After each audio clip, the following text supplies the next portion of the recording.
Dr. Shayla Walker. I am the owner of Alpine Family Dental in Chapel Hill, North Carolina. I'm Emily Farrell with Schein Dental in North Carolina. So I felt like working with Emily throughout the whole process, she was very great at helping me figure out what my future goals were, where I wanted the practice to go at some point. Not in the sense of like, oh, you need to buy this right now. Like, it wasn't that. It was just, okay, what should we make space for? What should we plan for the future? We don't need to get it today, but we need to think about, okay, if you're thinking about doing implants and you want a CBCT, let's figure out what size room do we need for that. If you're thinking of getting doing same-day crowns, like, let's figure out, make sure we have space for, 3D printer or, a scanner or something like that. So she was very great about kind of walking me through that process and helping me plan everything from that perspective. Once I've worked through kind of a general understanding for where that dentist is in their journey and their vision, I'm asking them, to me, they're basic questions because I'm asking them so often that are related to general flow and practice design, and like, do you like square versus round lines and shapes? They're silly questions and they kind of look at me sort of funny when I ask them, but I'm asking basic things like the type of equipment, not as far as brand, but I want to know how they like to work within the operatory. I like to know how they want to work with their assistant, if they feel their hygienist may be working in a different way. I want to understand other pieces of technology within the practice, and a big part of that conversation is, okay, I understand, especially for startups, like, you're not going to buy this now.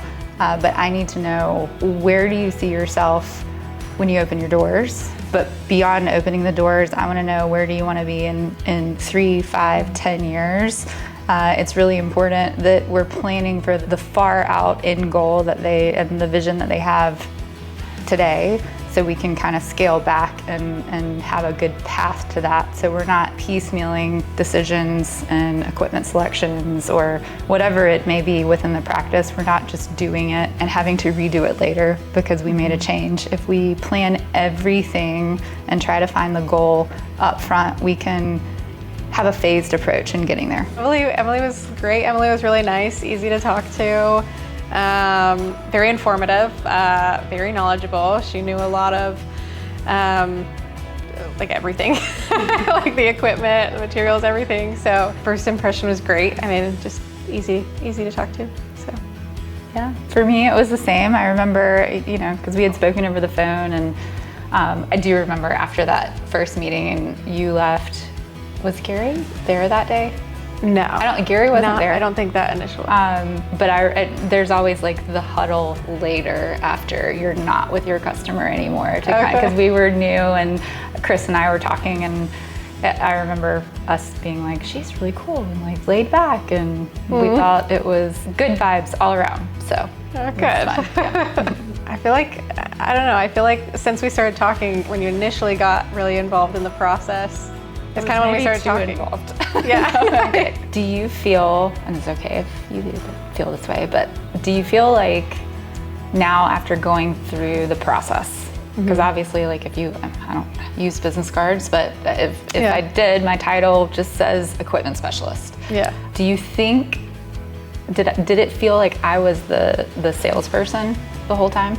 And maybe in the beginning it did, because you knew I was the salesperson, but like, now that you look back on it, would you give me a different title? I wouldn't call you a salesperson. But I mean, maybe initially, but like after, I would say your title would be more of, to be honest, you would be more of a consultant. Because you went through, like, we sat down, I mean, we talked a lot throughout the whole process. Texted on the phone, went through a lot of things. So I would say more of a Schein consultant. Great. Not really. It makes my heart happy. Not really a sales rep, yeah. That's the goal. In the very beginning stages like this one, and watching it kind of grow and turn into what it is, it's the best part. Equipment reps get a really bad rap for being, we sell you the equipment and then you never see us again. Like, that's, I think, something that is either a fear or we have a reputation of that, but it's and I have had to actually explain it to customers that I really love, and I think there's like an attachment to each other, but it's like, I never see you anymore.